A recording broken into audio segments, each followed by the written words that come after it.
This is the Greg Bedard Patriots Podcast with Nick Cattles.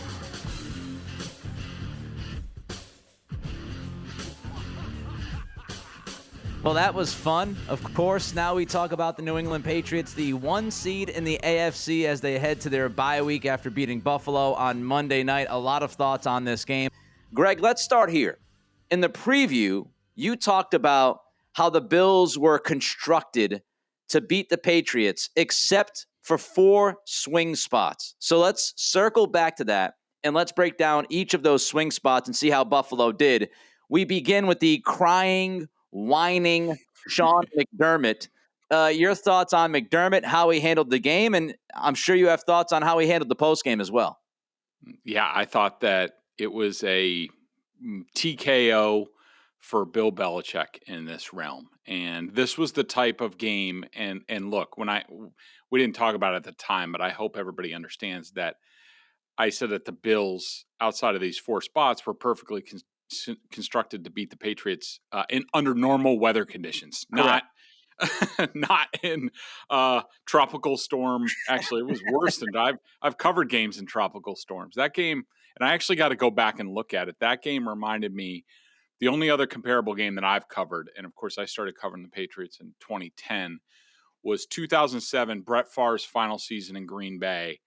They went to Chicago, and that wind was worse outside the stadium going into Soldier Field than it was. And it was sunny, and it was cold, and I remember Brett Favre after the game, Brett Favre, Iron Man, all-weather hero, saying, "I'm not going to lie, it was cold as hell." and I got to go back and look at the stats because I remember I was so mad at Mike McCarthy that day because he just kept like shotgun spread. He was throwing the ball in that weather.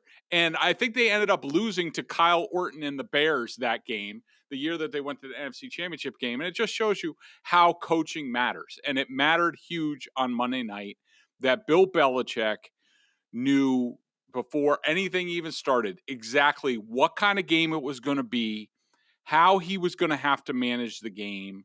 And then in the game, he was going to have to make some adjustments, him and Josh McDaniels. And they did that great.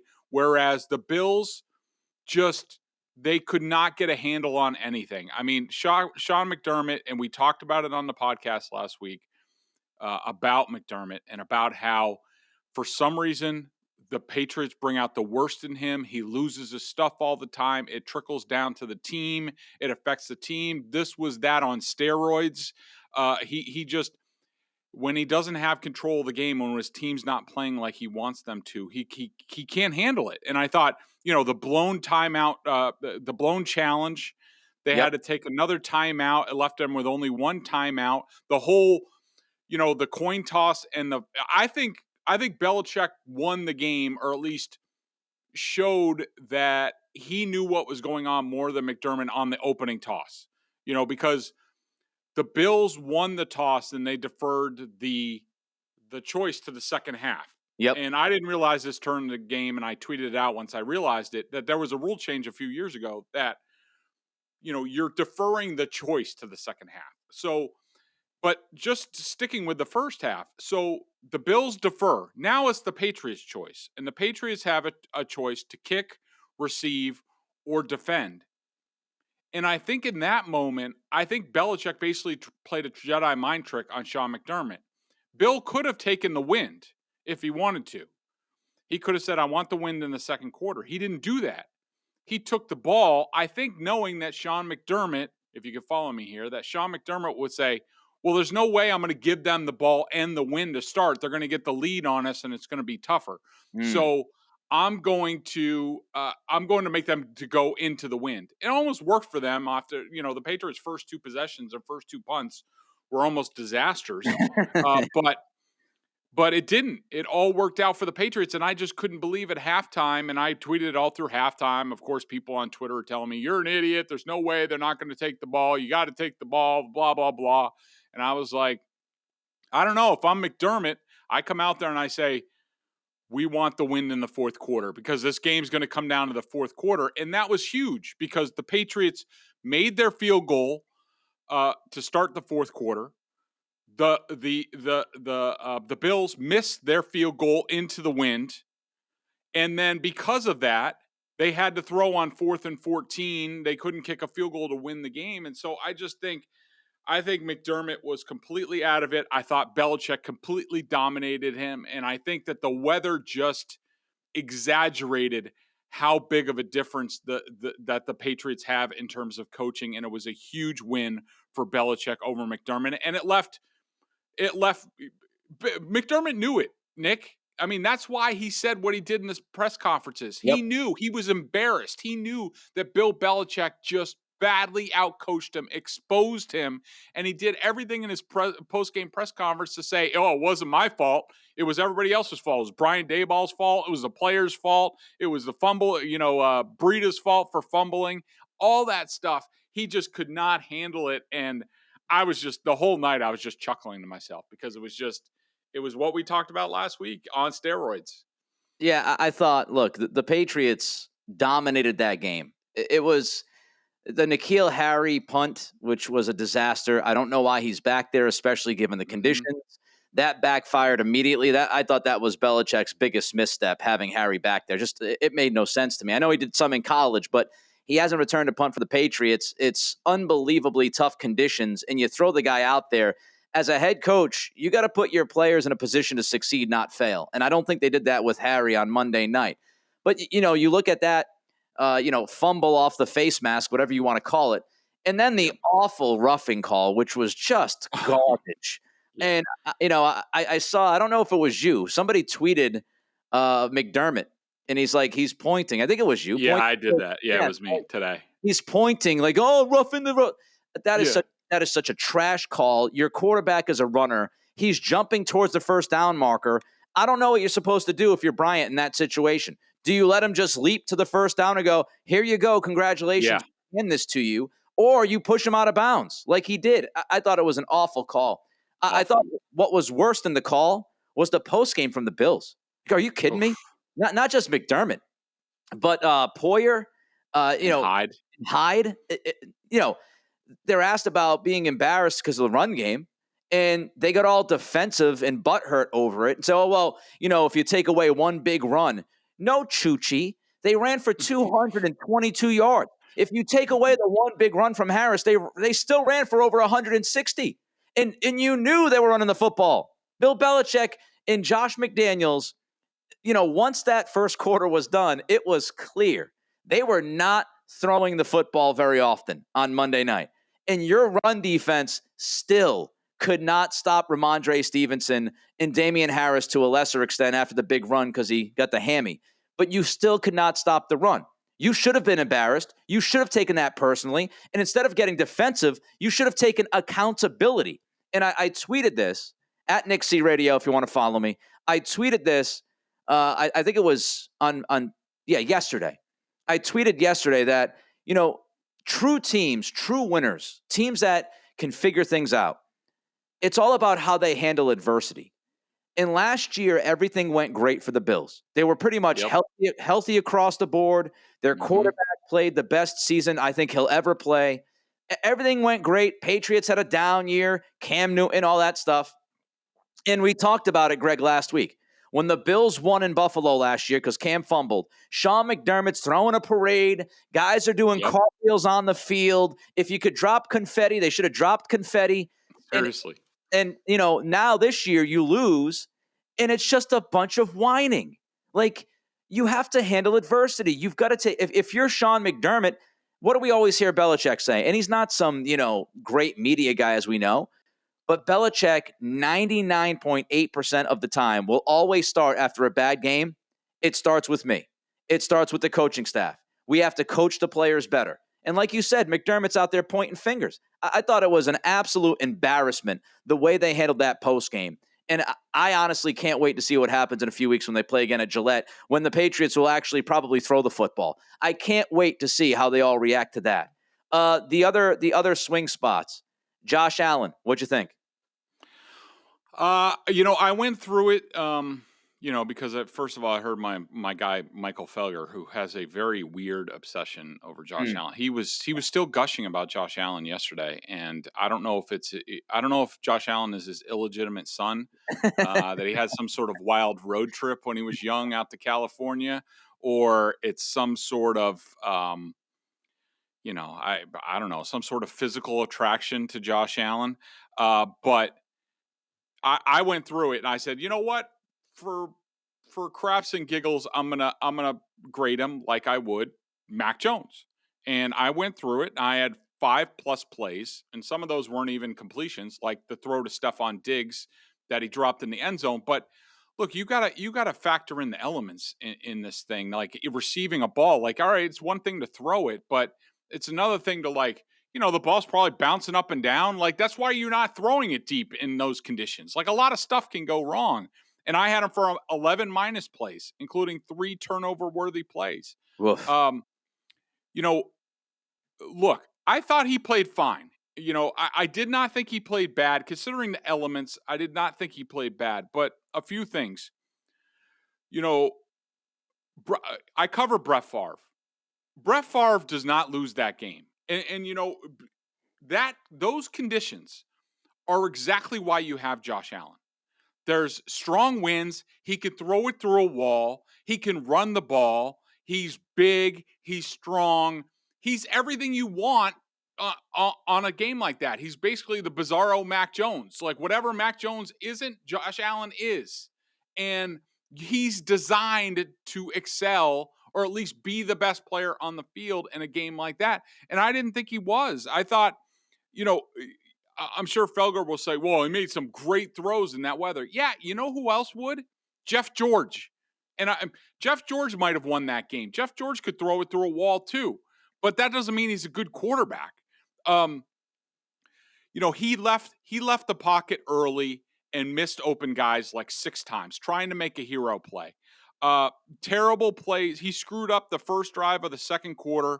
He had a delay of game on 2nd and 9. All of a sudden, it's now 2nd and 14.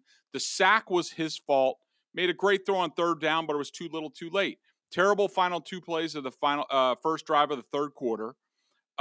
Missed an open guy on 3rd down because he was trying to be the hero. Taking the 2nd and goal sack with 8:18 left. I think that's when he was sacked by his own guy. Look, nobody was open. I understand that. But throw it out of the back of the end zone and live on the next play. Taking the sack, that's 9 yards. That led to the missed field goal. Like, that's being a quarterback. That's managing the game. I thought he had 3 minus plays on the final drive. I thought he rushed the back shoulder throw to Stephon Diggs. That was a beat too early, and it was high. Of course, the weather factored into that. And then the final throw, I think Cole Beasley is the much easier throw there.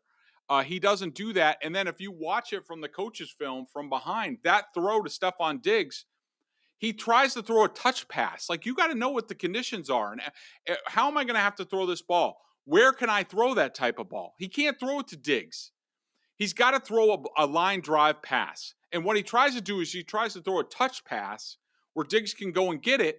And you watch it on the coach's film, the wind knocks it straight down. That's why Miles Bryant almost intercepted it. Instead, he should have said, I need to throw a bullet pass. Cole Beasley is the right play.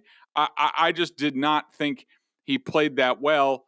And, of course, the Patriots, I think their decision to throw only 3 passes in the game, and, 2 came in the 4th quarter, I think, was indicative of what they thought of Josh Allen. That they were like, you know what? The Bills are going to screw up. Josh Allen is going to screw up on a day like this. They do that on a normal day. They'll do it on a day like this. We don't have to do anything. I thought that decision was an indictment on Josh Allen, and I thought the way the game played out was totally proved that. All right, quickly before we tell the lovely people about betonline.ag, the Bills' offensive line, your quick recap, those guys? Yeah, I mean, look, going through it, the game that Devon Godchow had the most dominating game probably since, I want to say, Vince Wilfork. I think it was a Ravens game in the playoffs. Devon Godchow owned the game. And look, I like Devon Godchow. He's not that good. We talked about Mitch Morris last week on how bad he is at center and about how Devon Godchow and Carl Davis could win that matchup, and Godchow just completely owned that matchup. Their offensive line was terrible all over the place. The Patriots did a really good job up front, and then the fourth one that I pointed out, the mismatch, and where the guy had to play good was Tremaine Edmonds. I did it again. I spelled it You did. Edwards again. You God did. damn it.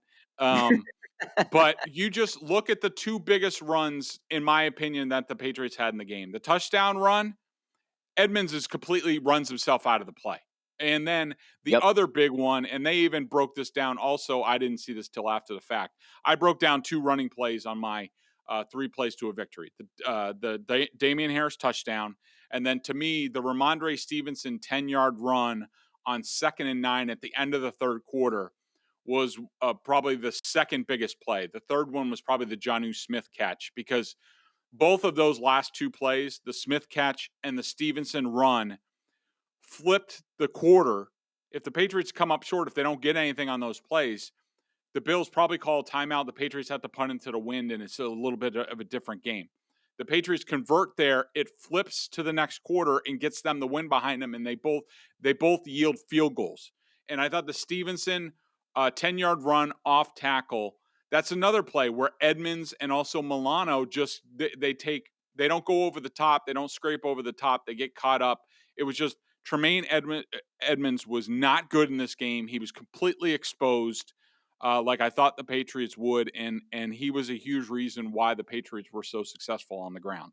You bring up the Jonnu Smith catch, and man, that's a sore spot for me. I had a parlay within that game, and I had Damian Harris over, I think it was 51.5 rushing yards.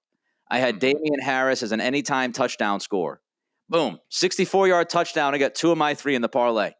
The last one was Jonnu Smith, 16.5 receiving yards. I took the over. He caught that pass for 12 yards. I'm like, oh, baby, all I need is 5 more yards from Jonnu Smith. And then Mac throws 2 more passes the rest of the night. And I lost out on my bet. Well, Nick, just one thing on that real quick. You know, I watched that play a bunch of times on the coach's film. It was a nice catch the way it ended up. I still have my doubts on whether it was a good catch or not. Like, I think it was another example of Jonnu Smith just like stopping his feet, and like, if he keeps going, if he just keeps running, like, and even he hits the ball like after the play, and I don't know if that indicated, oh, if Matt gives me a better pass, then I go, or if I catch it better. I think that he stopped his feet again. We've talked about it before. Every time you throw in the ball, it's like you're throwing a baby to him. Like, he stops his feet and like he waits for it. Like, it's and I thought that time, he also stopped his feet, but if he kept going, I think it's right there. He turns the corner and he gets your parlay. But then again, that's Jonnu Smith for you. All right, so we have a number of things we got to go through. It's going to be somewhat rapid fire here. Yeah. Greg has a time limit today, so we've got to get all of this in as quickly as we can. Let's just start with the offensive approach. Some people questioning what the Patriots did, having Mac throw only 3 times. Your reaction to that?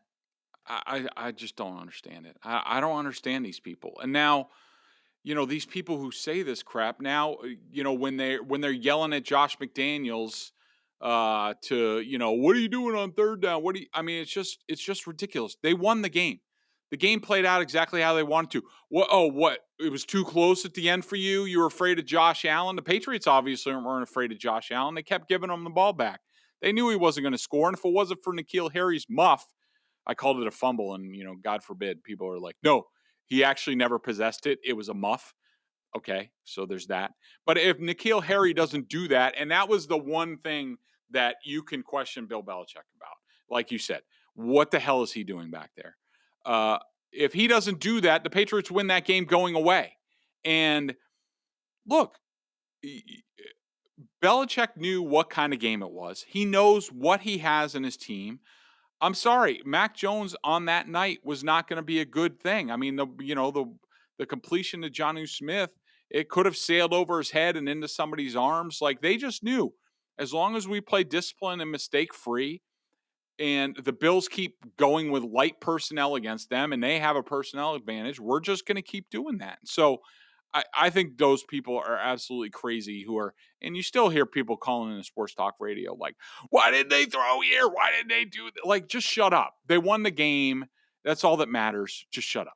I do think they could have thrown a couple of more times in certain situations, but look, they won the game. Overall, they did what they needed to do to win the game on the road against a team that is a division rival.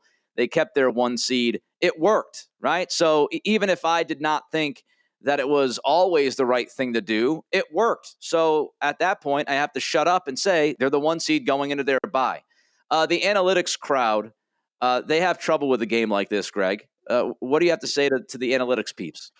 Yeah, I had a little bit of a Twitter discussion with Mina Kimes yesterday from ESPN, and Mina does a great job. She knows the game. She's very heavily in analytics. She's great at what she does.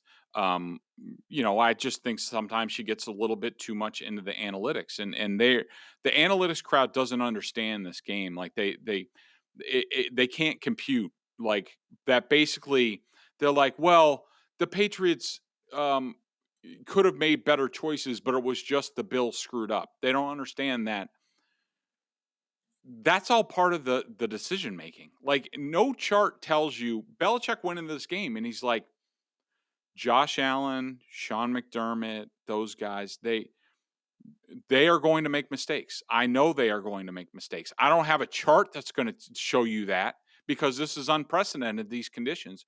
But that's what I think is going to happen, and that's how I'm going to measure the game. That, the Bills make mistakes and left plays on the field. That was all part of the calculation for Bill Belichick. And it was anybody who knows football who doesn't just look at a spreadsheet and see like, oh, well, this is expected points per pass or whatever, all that crap.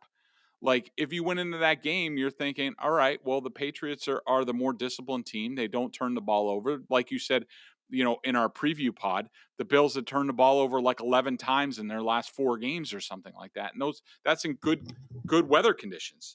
And they just, this is one of those games. I love these games where it's just, it just sidelines the analytics people because it doesn't compute for them. None of it. They don't understand that it's a lot of this game is feel, it's human emotion, it's the elements, it's things like that doesn't show up on a spreadsheet. Bill Belichick, the GM, has been criticized recently, over the past couple of years. Not so much this year because, of course, they're winning. They've had a couple of good drafts in a row. But Belichick has structured this roster in a certain way. And, Greg, you thought that made a big difference on Monday night. Yeah, I did. I thought that this was a huge win for Belichick's roster construction. And I was trying to think if I had any real issues other than like Dietrich Wise, who, yeah, he was in the game, but he really didn't do much in the game. A few things here and there. But I was trying to think of, and look, I've been critical sometimes of Belichick's choices, especially, in regards to special teams and some of the guys he plays.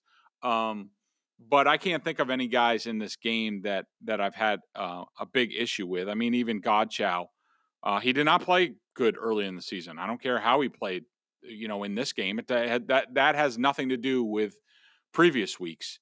But I thought that Belichick's and something listening to Mike Lombardi's podcast, it sort of reminded me of this, that he talked about, matchups and being able to, construct your roster in a different way. Like and this was before the Patriots Bills game. So he recorded this on Monday before the game. And he talked about how, wide receivers, you need to construct almost your room as like a basketball team. You need a point guard, you need a shooting guard, you need a power forward, you need a center and stuff like that.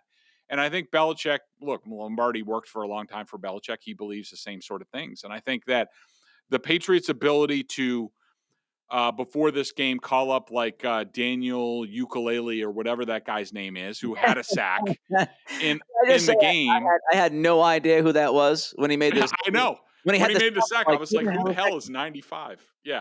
But to be able to call up a guy like that and see the game and be like, well, we're going to need more defensive linemen. Or, we're going to have Michael Wenu as the 6th offensive lineman. And we're going to be able to put N'Keal Harry in for Jacoby Myers, who Jacoby Myers couldn't block his way out of a paper bag in this game. And we're going to put N'Keal Harry in there to just be a run blocker. Like, their ability to be able to shift their roster to play a game like this was basically anybody who ever wanted to blow anybody about Belichick and his roster construction. Why is this guy on this team? It's for a game like this. Now, do I think that these games require that you have some of the guys that he has on the roster? No, but this was, and so this was one game. But there's no question that the Patriots roster construction was way better than the Bills. The Bills couldn't really answer.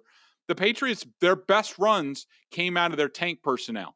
Running back, fullback, tight end, Mike Owenu, and one wide receiver. I think that's right. 2 tight ends, 2 backs, and 1 wide receiver. And the Bills, that's basically goal line offense. The Bills they couldn't field goal line defense, so they just had base personnel out there. Just by the math alone, the Patriots have a huge mass advantage. They have a huge size advantage.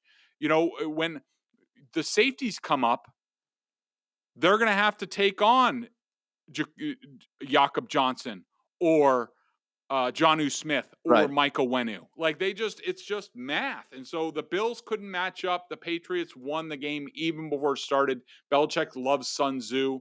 One of those things, the battle is won before it even begins. That was an example of that. All right, the quickest 3 up, 3 down we've ever done. 3 up, we've talked about Godchow. He's on your list. Ramondre Stevenson. I thought he was tremendous. He was a freaking bowling ball in this game. He didn't, he was like 23 for 78, but just he never goes down. He always falls forward. He's, broken tackles all over the place. I thought he was spectacular. And my third, Kyle Van Noy, I thought did an excellent job on the edge against Josh Allen, keeping him in the pocket. He also did a really nice job in the run game. And I have to give up also for the offensive line, minus Trent Brown and Mike Owenu. I did not think that they were great. They weren't bad. They weren't great. They just weren't as good as David Anders was great. Shaq Mason was great. Ted Karras was great. And Isaiah Wynn was pretty good. I just thought those other 2 guys were a step down. All right, let's look at, speaking of being a step down, let's look at the 3 down. Yeah, a lot of people are going to say, oh, N'Keal Harry's just a great blocker. Look, it's all size. It's only if you gave Jacoby Myers N'Keal Harry's size, he would probably be a better blocker. He was okay blocking. He also missed some blocks. And, of course, the muff was the biggest thing in the game. Myers was my second down.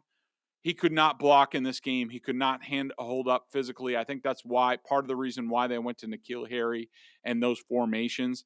And then my third down, this will be a little bit of a surprise, but Matthew Judon, the Bills' 2 biggest plays, there was a run that he gave up the edge on, and then also Josh Allen's big scramble. Yep. Kyle Van Noy was perfect on the other side of the field against all that stuff. Matthew Judon was not. It could have cost the Patriots. Luckily, it didn't. He did he have a sack? I think, he did have a sack, but that was a coverage sack. He wasn't terrible, but this is now 2 weeks in a row where I don't think Judon has been great, but still not bad or anything like that. Yeah, the Allen big run, he just got way too far down the field and just let Allen shoot straight up, and that was not ideal. The BostonSportsJournal.com member question of the day. Check them out at BSJ, $39.99 on their annual plan. Top-notch analysis of all the Boston pro sports. We won't talk about that Celtics loss last night. You also, if you're a Pats junkie, which you are listening to this pod, membership at BSJ gives you access to a ton of video analysis that Greg does on the coach's film and direct access to him in weekly chats. Greg, does this approach that we saw on Monday night say anything to you about Mac Jones? Not really. I'm not ready to say that. We don't know what happened in practice this week. Mac Jones could have had a bad practice, and they said, you know what, we're not throwing it all in this conditions. But I don't think that's it. I just think this was Bill Belichick just managing the game. And I think he thought the Bills can never match up with us as long as we execute in the running game well enough. They're never going to be able to match up. Josh Allen is going to make a mistake. We don't think if they have to drive the field or at least half the field in these conditions, we don't think they're going to be able to do that. That was largely correct outside of the N'Keal Harry muff. and they just decided to manage the game. I don't think it would have been a good idea for Mac to pass in this weather.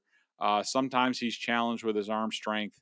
On a day like that, I mean, he throws a good spiral, but you also have to have a lot of heat on the ball. I just thought it was a wise decision. I'm not ready to say any of that stuff, and we'll defer. We'll continue to kick the can down the road on whether Mac Jones is good in the cold weather. Again, I don't have an opinion on that. I'm waiting to see, and I will just kick it down the road till we'll see. Well, Greg's going to kick me down the road. I'm going to be out the next couple of weeks because I have to move. I'll have all my stuff packed in storage. Hopefully it's not an epic disaster. I'm heading out to good old California, flying out on Friday. So the next couple pods, Greg will have a pinch hitter for me. Everybody have a good week. Of course, we got a bye, so you kind of kick your feet up, then get ready for at the Colts, Saturday primetime, and then again against the Bills at Gillette Stadium. He's Greg. I'm Nick. Be well, be safe.